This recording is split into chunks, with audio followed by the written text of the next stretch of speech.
Si tu es ici en ce moment, c'est parce que tu te demandes comment se motiver à s'entraîner à fond sans objectif de compétition. Plusieurs athlètes et sportifs m'ont posé cette question. Pourquoi rester motivé à m'entraîner s'il y a de fortes chances que mes compétitions prévues soient annulées? C'est en plein ce que je t'explique dans cet épisode.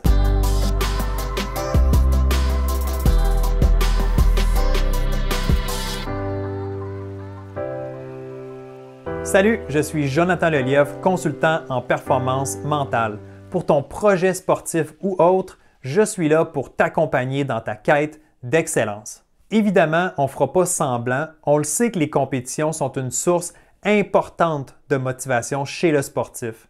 Alors oui, ça fait mal en ce moment que les compétitions soient inexistantes. Mais les compétitions, ça ne doit pas être la seule chose qui te motive dans ton sport. L'épisode d'aujourd'hui est divisé en deux grands volets. Premièrement, je t'explique pourquoi tu aurais intérêt à rester motivé à t'entraîner fort. Deuxièmement, je t'explique comment te motiver à t'entraîner fort. C'est parti! D'abord, commence par te poser la question « Pourquoi tu n'es pas motivé? » Vraiment, prends la peine d'y réfléchir, questionne-toi « Pourquoi je ne suis pas motivé? Qu'est-ce que ça veut dire sur mon intérêt envers mon sport ou ma discipline? C'est quoi mes priorités? Pourquoi je fais ça? » Donc, c'est important de quand même commencer avec une réflexion comme ça qui est assez profonde, mais qui va peut-être te permettre de réaliser des choses importantes. Pour avoir du succès dans le sport, il ne faut pas juste aimer la journée de la compétition.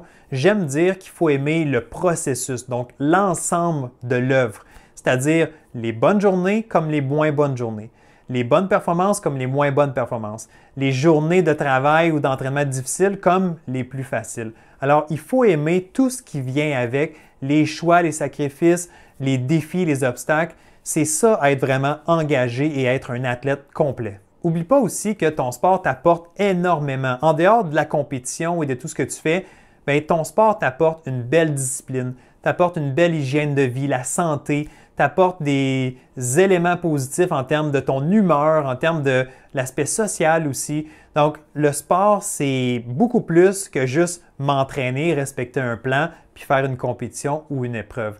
Donc, une des raisons pourquoi je t'invite à rester motivé et à rester dans cet engagement-là envers ton sport et envers ton entraînement, c'est pour tous les bienfaits que ça t'apporte. Une autre raison pourquoi je t'invite à rester engagé et à pousser en ce moment, malgré qu'il n'y a pas de compétition en vue, bien, c'est de bâtir de l'équité pour la suite des choses. Donc, un jour ou l'autre, les compétitions vont reprendre. Okay? C'est normal, c'est inévitable. Mais là, en ce moment, tu as une belle occasion d'aller chercher du volume d'entraînement, de perfectionner, d'améliorer peut-être ta technique, d'aller chercher de l'expérience supplémentaire, d'aller chercher de la confiance. Alors, c'est un beau moment tout de suite d'investir pour le futur. En continuant à pousser fort en ce moment, bien, ça te permet d'aller chercher toujours de l'information, à mieux te comprendre, à saisir c'est quoi tes limites, c'est quoi les sensations que tu vis, c'est quoi les signes. Alors ça peut te servir pour la suite, évidemment. Ça va faire de toi un meilleur ou une meilleure athlète. Je parlais un peu plus tôt que le sport t'amène forcément une belle discipline. Bien, ça te force aussi à avoir des habitudes saines dans ta vie. Alors, en ce moment, une des raisons pourquoi tu devrais continuer, c'est de conserver ces belles habitudes-là que tu as développées avec le temps. La dernière chose que tu veux faire en ce moment, c'est de développer des mauvaises habitudes qui peuvent être difficiles à changer un peu plus tard. Finalement, pourquoi rester motivé en ce moment? Bien, c'est parce que les compétitions, il faut accepter qu'elles sont annulées ou repoussées. C'est la vie. Il ne faut pas nous s'arrêter de vivre parce que les compétitions ne sont pas au rendez-vous. Maintenant, on enchaîne vers le deuxième volet, c'est-à-dire le comment. Comment se motiver à s'entraîner à fond malgré qu'on n'a pas d'objectif de compétition. Mon premier conseil pour toi, c'est de faire le deuil avec tes objectifs à court terme et de te concentrer ou de pivoter un peu plus vers les objectifs à long terme. OK, je comprends, ta compétition dans quelques semaines, dans quelques mois, elle est peut-être annulée, mais ton projet sportif, ton rêve, ton but ultime, lui, il n'est pas annulé. Donc, c'est important en ce moment de relativiser. Ce n'est pas la fin du monde, même si je manquais une saison de compétition ou si je manquais quelques épreuves, c'est quand même pas la fin de ton projet. Alors, je t'invite à reconnecter avec pourquoi je fais tout ça. C'est quoi mon but? C'est quoi mon rêve? C'est quoi mon projet ultime dans mon sport? Et de réaliser que finalement, je peux encore l'atteindre. Dans le pire des cas, il va peut-être être un peu repoussé, mais ça ne veut pas dire qu'il est annulé complètement. Alors, on fait notre deuil maintenant de la situation actuelle. On continue à s'entraîner, on reste motivé et je te propose mon deuxième conseil immédiatement. Deuxième conseil pour toi, c'est de te concentrer sur ta progression. Je le sais, c'est peut-être pas ce que tu veux entendre, mais c'est quand même ça la clé. L'objectif ultime d'un athlète, d'un sportif, c'est de progresser de jour en jour, de semaine en semaine, de mois, d'année en année. Alors présentement, tu as une occasion de travailler fort sur toi, sur ta technique, de travailler sur des éléments peut-être que tu as négligés par le passé. Alors le but en ce moment, motive-toi à progresser, motive-toi à devenir la meilleure version de toi-même à tous les jours. Donc va chercher un petit pourcentage. Tu n'as pas besoin de t'améliorer de 30% à tous les jours, mais va chercher un petit pourcentage à tous les jours pour t'amener dans un effet qu'on appelle un effet cumulé. Donc toutes tes petites réussites, tes petites progressions à chaque jour vont faire un tout que tu vas être tellement satisfait dans quelques mois, dans quelques années. N'oublie pas que la compétition, c'est beaucoup plus que les résultats ou les médailles ou le classement. Une compétition, c'est pas mal plus une validation. Est-ce que j'ai fait les bonnes choses dans les dernières semaines, dans les derniers mois? Est-ce que les éléments que j'ai mis en place ont porté fruit? Donc, la compétition, il n'y en a peut-être pas présentement, mais tu veux te préparer, tu veux faire les bonnes choses tout de suite parce que éventuellement, quand tu vas retourner en compétition, tu veux t'assurer que tu as progressé de façon considérable. Peu importe le sport que tu pratiques, ça se peut qu'en ce moment, tu sois plus en préparation générale. Quand tu auras une compétition qui sera ajoutée à ton calendrier, qui sera confirmée, bien, tu pourras aller dans une préparation un peu plus spécifique. Mais l'important, encore une fois, c'est d'investir en ce moment dans ta progression. Une bonne façon de le faire, c'est de te concentrer sur moins d'éléments à la fois. Donc, concentre-toi sur un point, maîtrise ça, développe ça, comprends cet élément-là et ensuite tu passeras à un autre point. Une dernière chose que je ne peux pas m'empêcher de te partager, c'est de mesurer tes progrès. Donc, si tu veux de la motivation, bien, il faut que tu vois que tu es en mouvement, il faut que tu vois que tu progresses, que tu t'en vas dans la bonne direction. Donc, prends la peine de noter, de mesurer, prendre des statistiques, prends la peine d'écrire ça dans un journal à quelque part pour que tu puisses consulter par la suite ces notes-là. Ça, pour moi, c'est tellement motivant. Conseil numéro 3 pour t'aider à rester motivé, à pousser fort en ce moment, c'est de te lancer toi-même tes propres défis. Bon, il n'y a pas de compétition en ce moment, mais tu peux t'en créer une, tu peux t'en inventer une de façon fictive ou artificielle, ou tu peux te faire une journée de testing. Tu te rappelles, dans le dernier point, je t'ai mentionné l'importance de mesurer ton progrès.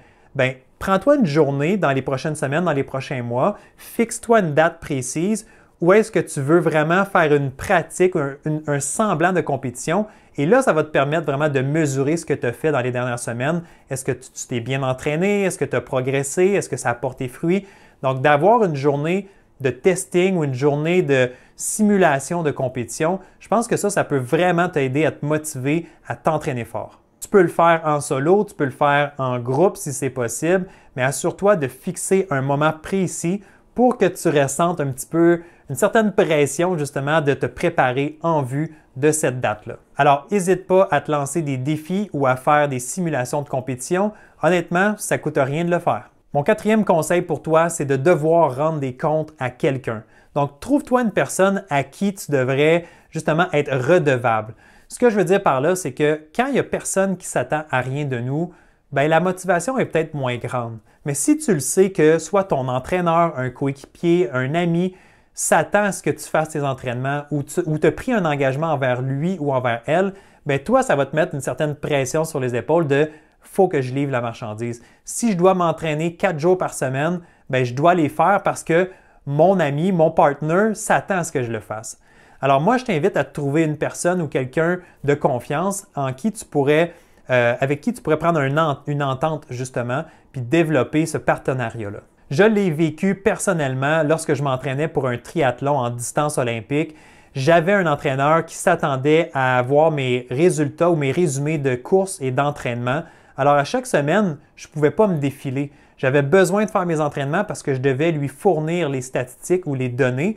Et ça, bien, honnêtement, entre moi et toi, ça m'a aidé à rester motivé, surtout dans les mois d'hiver où est-ce que je devais courir à l'extérieur, dans le froid et dans la neige. Donc, d'avoir cette pression-là de « il y a quelqu'un qui s'attend à quelque chose de moi », bien, moi, je pense que c'est un bon truc qu'on peut mettre en place facilement pour rester motivé et continuer à pousser fort. Si tu veux amener ça à un autre niveau, ben, tu peux peut-être rendre ça public. Donc, tu peux partager ça sur tes médias sociaux, de dire voici ce que je m'engage à faire et dites-moi-le si jamais je ne respecte pas mes engagements.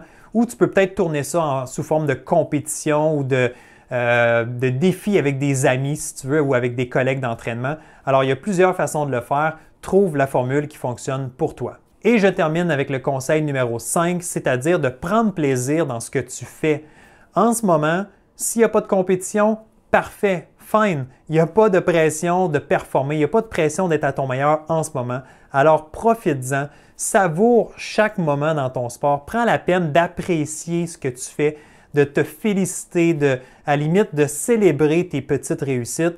Alors c'est tellement important de rester dans le plaisir en ce moment. Je te mets au défi d'appliquer ça, d'être plus dans le plaisir, dans l'appréciation, dans la gratitude et de noter quelle est ta progression dans les prochaines semaines et les prochains mois. Peut-être que tu vas avoir une meilleure progression, peut-être que tu vas te sentir plus libéré, peut-être que tu vas réussir à pousser davantage. Alors, je t'invite à l'essayer et à tirer tes propres conclusions. Toujours dans le même esprit de plaisir, je t'invite à essayer des choses, à être créatif, à sortir de ta zone de confort, à travailler des aspects que tu as peut-être négligés par le passé.